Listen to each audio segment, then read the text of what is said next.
Bienvenue dans cet épisode spécial qui est la retranscription d'un live intitulé « Allô les braillards » que nous organisons avec Amandine afin de répondre à toutes vos questions en termes de communication.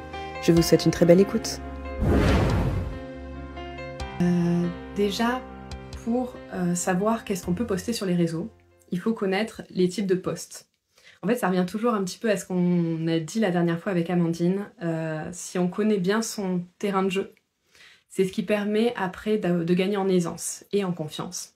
Et donc de pouvoir le faire plus facilement et même sur la durée. Alors, les types de posts, c'est important de les connaître. Puisqu'il n'y a pas seulement des posts pro et des posts perso.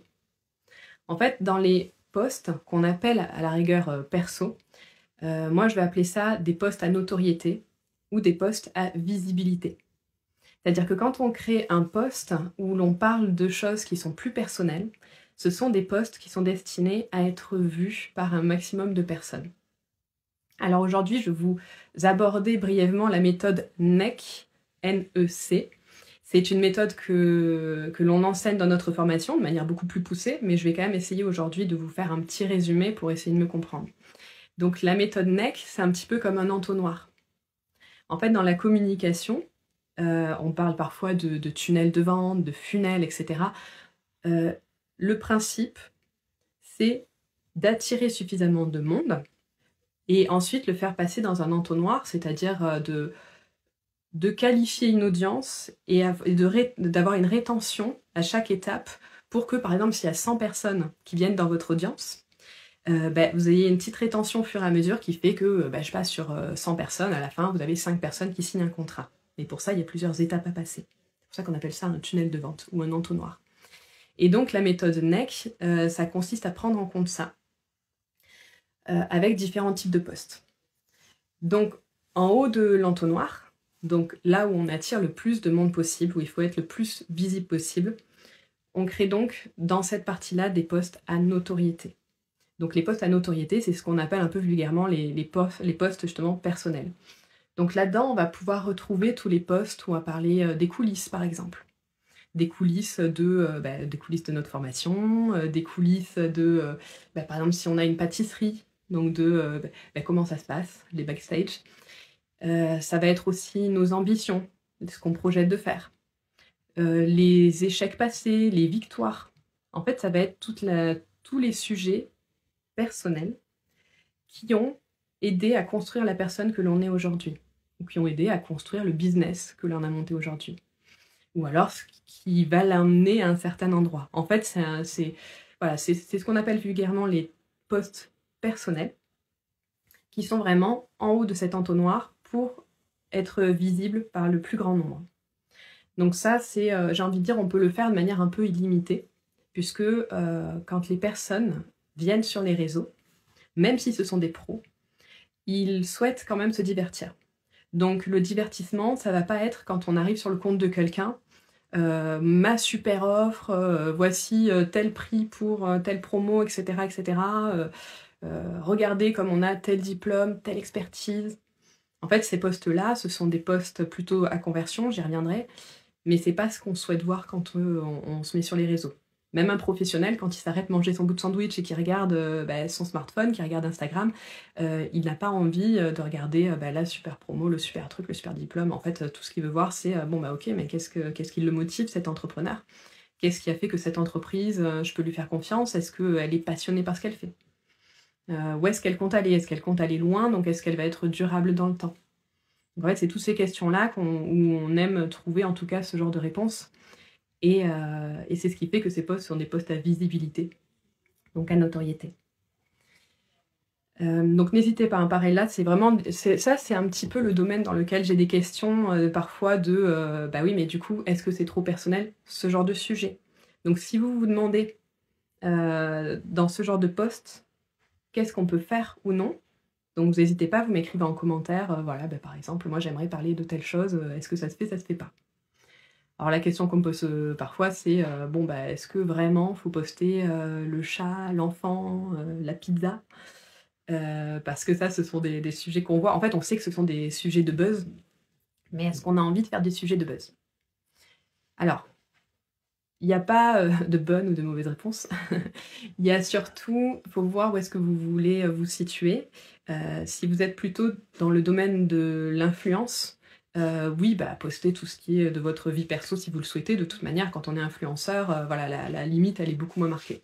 Par contre, quand on est entrepreneur, là, c'est pas la même chose. Et là, moi, en tout cas, j'enseigne pas les méthodes d'influence, j'enseigne plutôt les méthodes de visibilité de l'entrepreneur. Et dans ce cas-là, moi, je dirais non. Gardez votre vie privée quand même, votre vie intime sur ce qui est personnel pour vous. Et montrez des sujets personnels reliés à l'entreprise, reliés au business sur les réseaux. Par exemple, moi, je montre mon fils quand il est derrière la caméra, quand il m'aide dans mon travail. Je ne le montre pas quand il fait du skate, quand on va au ski ensemble. Donc Morgane qui demande, moi, globalement, est-ce qu'il est nécessaire de poster du perso tout court ? Ou est-ce qu'on peut rester sur du pro? Est-ce judicieux? Ben justement, c'est là où quand moi je parle de sujets perso pour la notoriété, on peut rester pro dans ce côté-là. Par exemple, parce qu'on va donner des exemples, ça va être beaucoup plus clair. Moi, dans ces sujets-là, je vais montrer quand je fais mon installation coulisses pour les clients en interview. Donc ça va, je vais parler plus de ce que je ressens à ce moment-là, de ce que j'aime. Pourquoi est-ce que j'aime accompagner les clients en interview? Par exemple, ce que j'adore, c'est que je les vois passer un cap. C'est un vrai challenge. Je sens l'émulation, c'est un petit peu dopaminique d'ailleurs ce genre de moment, et je sens la fierté des clients que j'accompagne. Et bien ça, je vais le dire, je vais le raconter. Donc c'est un sujet, en fait c'est un avis personnel, mais qui reste quand même relié vraiment dans le cadre du business. Et donc pour répondre à ta question, Morgane, non, on peut effectivement ne pas parler du tout de sa vie pro, de sa vie perso, mais aujourd'hui, si on n'apporte pas un peu d'émotionnel, donc de savoir quels sont tes sentiments, les sentiments que tu peux ressentir, ou ta vision, tes ambitions, ça c'est compliqué parce qu'il n'y a pas cette connexion qui peut se faire avec son audience. Donc en fait, la meilleure manière de connecter, c'est clairement de connecter avec de l'émotion. Donc si tu veux rester extrêmement pro, dans ce cas-là, parler du pro avec des ressentiments perso. Et ça, c'est une très bonne manière de pouvoir, communiquer sur son métier sans avoir l'air de vouloir le vendre à tout prix. Donc, bon, déjà, la première étape, c'est quand même d'être assez passionné par son travail. C'est vrai que si on n'est pas passionné par son travail, si on n'aime pas particulièrement ce qu'on fait ou qu'on n'a pas une vision à long terme, ça va être compliqué de dégager ça, de connecter vraiment avec son audience. Mais si on aime ce qu'on fait, si on est passionné, si on aime aider nos clients, et ben dans ce cas-là, c'est ça qu'il faut partager. C'est ce côté-là, en fait. Quand je dis des posts perso, c'est sur notre ressenti perso, mais on peut rester vraiment dans ce cadre pro. Donc, voilà. Et puis, encore une fois, par exemple, la nourriture, je trouve que pour ce qui est de la pizza, c'est un bon exemple, parce que partager la pizza qu'on mange quand on y est justement diététicien, quand on fait des accompagnements sportifs, quand on est dans un restaurateur, ben, c'est très à propos. Et donc là, c'est vraiment OK. En plus, on peut se servir de ça pour discuter de plein de sujets. Par contre, moi, poster ma pizza, aucun intérêt. Sauf si je dis que j'ai partagé cette pizza avec un client, que j'ai passé un super moment, que la relation client, c'est pas seulement du business, mais que ça va au-delà. Voilà. Là, par contre, je l'utilise pour parler de mon travail, en évoquant un sentiment personnel. Voilà. Et là, ça match en fait. Et donc ces sujets-là, ces sujets à notoriété, à visibilité, vraiment, on peut se servir de tout ce que l'on vit, du moment qu'on se dit, allez, il faut quand même qu'il y ait un lien avec mon travail, ou du moins qu'est-ce que c'est, enfin, est-ce qu'il y a un rapport avec moi, la personne que je suis dans le cadre de mon travail. Donc voilà, d'avoir au moins un petit lien, un petit sens en fait. Voilà, on en revient avec Amandine, on a parlé de ça, mais faut qu'il y ait du sens dans ce qu'on fait dans la communication. Ça, c'est important. C'est pour ça qu'il faut bien travailler son personal branding avant, donc la personne publique que l'on va exposer, bien prendre connaissance des codes. Donc, et une fois qu'on a bien réfléchi, après, on peut parler vraiment de tout sujet dans ce qui est de la visibilité. Donc encore une fois, n'hésitez pas, hein, s'il y a des sujets en particulier que j'ai pas évoqués et que vous voulez qu'on en discute, voilà, vous mettez en commentaire. Et donc dans cet entonnoir, suite à ça, au deuxième palier, il y a des postes à expertise. Alors pourquoi des postes à expertise? Tout simplement parce que attirer du monde c'est bien, mais avoir une grande communauté, ça flatte juste l'ego, si on n'en fait rien. En fait, il y a beaucoup de personnes qui nous suivent. Alors, ça motive quand même, hein. Ça fait partager. Moi, je sais qu'aujourd'hui, en plus, j'ai beaucoup de mes clients qui sont sur mes réseaux. Donc, c'est quelque chose qui me booste aussi dans mon quotidien. C'est pas seulement ego trip, c'est aussi quelque chose qui va m'apporter voilà, de l'énergie, de la motivation. Quand je vois mes clients, et n'hésitez pas à le faire encore, hein, de liker mes stories et tout, ça valide un petit peu aussi. Ça valide que ce que je fais, ça va dans le sens aussi de mes clients et de mon offre, d'avoir une offre cohérente. Mais mis à part ça, il faut aussi forcément, l'objectif premier, c'est de transformer cette audience en client, de travailler avec eux, pas seulement d'être suivi par ces personnes, mais de travailler avec. Et donc dans l'entonnoir, le deuxième palier, ça va être les postes à expertise. Donc ça va être de montrer qu'est-ce qu'on est capable de faire dans le cadre de notre travail. Par exemple, pour les interviews, je vous disais tout à l'heure, moi ce que j'adore, c'est que les personnes se challengent et passent des caps. Bon, ça va être les 3 étapes pour accompagner mon client de passer de timide à devant la caméra, à l'aise devant la caméra, par exemple. Et donc, je vais faire un post où je donne les 3 étapes. Et là, il ne faut pas hésiter à être généreux. En fait, je dis souvent aussi, tu donnes ton savoir, tu l'offres. Par contre, tu vends la méthode, l'application. C'est-à-dire que, de toute manière, le savoir, il est partout. Il est partout sur Internet, avec ChatGPT. Donc, si on fait de la rétention de savoir, si on se dit, allez, j'en donne un peu, mais je donne pas tout, parce que sinon la personne ne va pas travailler avec moi. Si tu es sur la rétention, de toute manière, les autres ne le seront pas.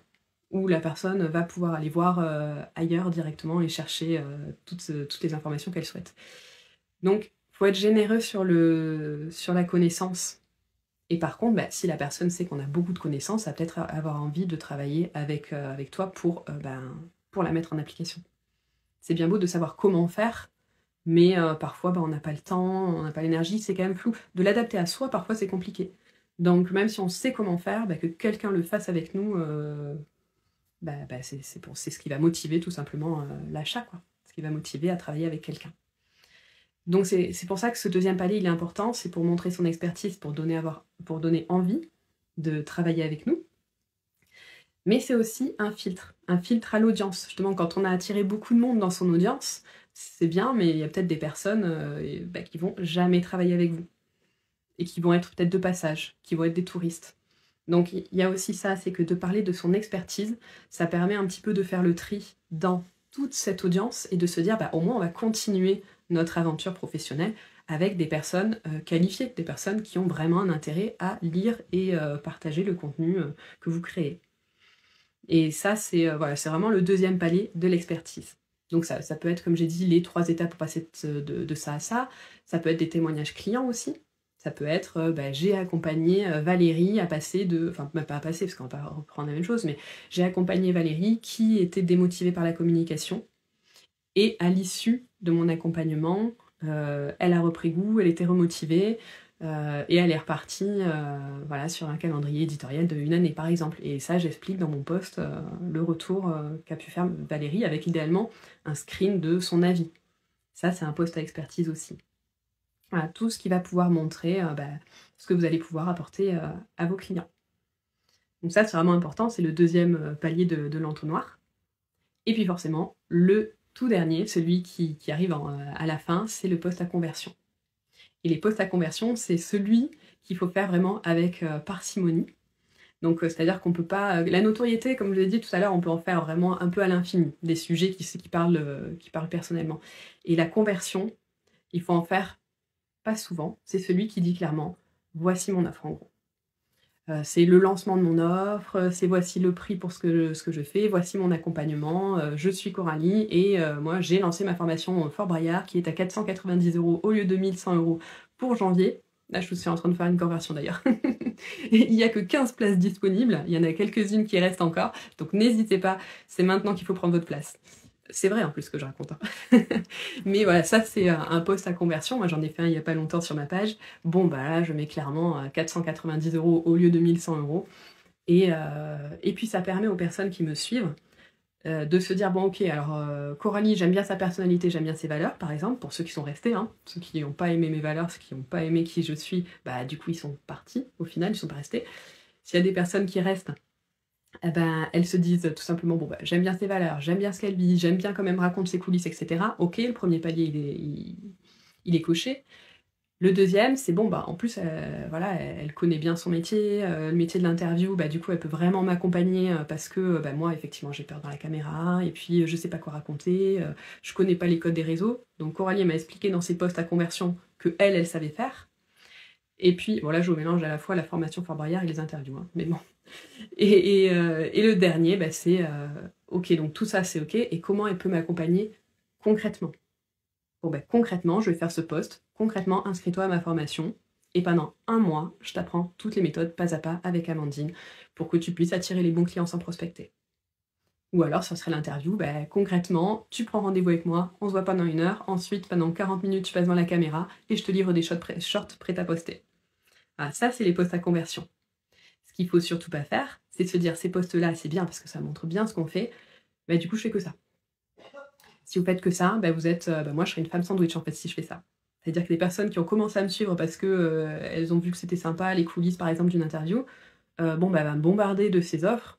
Je suis pas là pour, voilà, je suis pas là pour être face à une femme sandwich, à prendre les tracts, même alors que j'ai pas demandé. Donc les postes à conversion, faut en faire beaucoup moins. Par contre, il faut quand même en faire. Et si vous avez fait un petit peu cette répartition comme ça des postes, normalement, bah, vous avez fait en sorte de vous faire voir, de qualifier votre audience et ensuite de convertir votre audience. Voilà. Donc ça, c'est un extrait de la méthode NEC. NEC parce que N de notoriété, E de expertise et le C de conversion. Voilà, vous savez tout sur la méthode NEC. Petite question, du coup, dans la formation, on verra tout ça en plus approfondi. Bah oui, bien sûr. Bien sûr, puisque la méthode NEC, bah là, je vous ai fait un résumé. Mais en fait, dans la formation, je vais faire des exemples concrets. C'est-à-dire qu'en fait, il y aura des templates, on appelle ça, des modèles, de tous les sujets qu'on peut aborder. Donc pour qu'après, on puisse aller piocher. Et puis après, comment on construit ça aussi? Parce que c'est bien beau après d'avoir les sujets, mais quelle est la manière dont on va raconter justement les coulisses? On va faire je passais de ça à ça. Les appels à l'action, par exemple, c'est à la fin, ça peut être des phrases, enfin c'est des phrases souvent, mais justement comme le nom l'indique, pour passer à l'action, une fois qu'on a fait le post à conversion, quelle est cette phrase qui va permettre, hop, à la personne de vraiment aller jusqu'au bout de sa démarche. Et donc tout ça, effectivement, on le verra dans la formation Fort Boyard, en fait. Toutes les petites subtilités que je peux pas aborder aujourd'hui, parce qu'en format de 20 minutes, c'est pas possible. Mais dans la formation, on verra beaucoup plus de modèles. En fait, c'est un mode d'accompagnement beaucoup plus personnalisé et beaucoup plus poussé. Bah, c'est un mois, en fait. C'est pendant un mois avec beaucoup de vidéos en live, en e-learning. Donc ça permet de... Et puis en plus, il y aura des coachings aussi avec Amandine, pour que les personnes puissent venir poser des questions et qu'on réponde de manière personnalisée. Donc par exemple, si la personne, elle veut faire un post à conversion, mais elle a des doutes, est-ce que c'est bien de la conversion? Est-ce que c'est pas plutôt de l'expertise? Bah, du coup, elle viendra dans le live, elle exposera, et puis nous, on pourra le lire, donner les corrections à faire, et ça lui permettra à la personne d'être mentorée dans ses résultats. Et oui, bah oui, en fait, on n'a plus laissé de temps. Et malheureusement, en même temps, on peut pas passer de cap comme ça, quoi, parce que j'ai des clients, en fait, qui... Enfin, moi, quand c'est des clients que c'est plus des prospects, c'est-à-dire qu'ils sont fait appel à moi, en général, ils étaient sous l'eau, mais ils m'ont dit, mais en fait, de toute manière, je suis comme ça à l'infini, en fait. C'est-à-dire que je suis en mode, je suis en apnée et je sais pas quoi faire. Après, le but, c'est justement de passer un step aussi. Par exemple, si je fais la formation, que j'arrive mieux à communiquer, donc j'ai plus de clients, plus de chiffres, au début c'est plus de travail, mais peut-être que je vais pouvoir du coup dégager de l'argent pour pouvoir payer quelqu'un, une assistante administrative par exemple. D'ailleurs, il y a Emmanuel dans les Braillards qui est super et que je pourrais vous conseiller, mais par exemple, il peut alléger la charge administrative. Mais pour ça, il faut passer un cap. Si on est toujours en apnée, si on est toujours en train de se noyer dans cet océan de ce qu'il y a à faire, en fait, on n'y arrive pas, quoi. Mais je comprends en plus, hein. Et Myriam, j'avoue ne pas être très motivée par les réseaux, et donc j'ai toujours mieux à faire. Oui, alors ça c'est ce qu'on appelle la procrastination, mais parce que, c'est pas mauvais la procrastination, c'est vraiment un message. Et ça, oui, c'est quand on n'a pas envie, quand on n'aime pas quelque chose. Moi, typiquement, je procrastine très souvent ma compta. Et c'est parce que j'ai pas envie de la faire, quoi. Et ouais, j'avoue. Alors, pas motivée par les réseaux. Alors après, bah, je vais faire d'ailleurs un petit guide à ce sujet que j'ai enregistré ce week-end. Donc pendant 30 minutes, je parle de ça. De pourquoi est-ce qu'on n'est pas motivé sur les réseaux. Parce qu'en fait, normalement, si on n'est pas motivé par les réseaux, c'est qu'il y a quelque chose. Myriam, est-ce que tu sais pourquoi t'aimes pas les réseaux déjà? Alors, j'ai peut-être l'impression que c'est une perte de temps. Il y a beaucoup de contenus que je trouve pas du tout pertinents. Et effectivement, de créer des contenus quand on trouve que ça sans valeur ajoutée, bah, c'est justement là où peut-être qu'il faut se poser la question de quand tu partages un contenu, est-ce qu'il y a de l'émotion déjà dedans?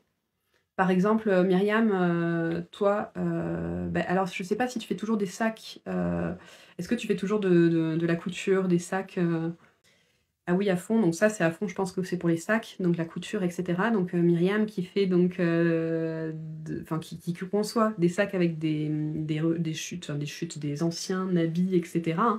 Donc tu me corriges si je me trompe. Et, et donc du coup, ça c'est super intéressant à partager sur les réseaux, notamment bah, dans la fabrication par exemple, pas seulement le sac. En fait voilà, tu mets le sac, c'est clairement un post plutôt à conversion, où tu montres ton produit.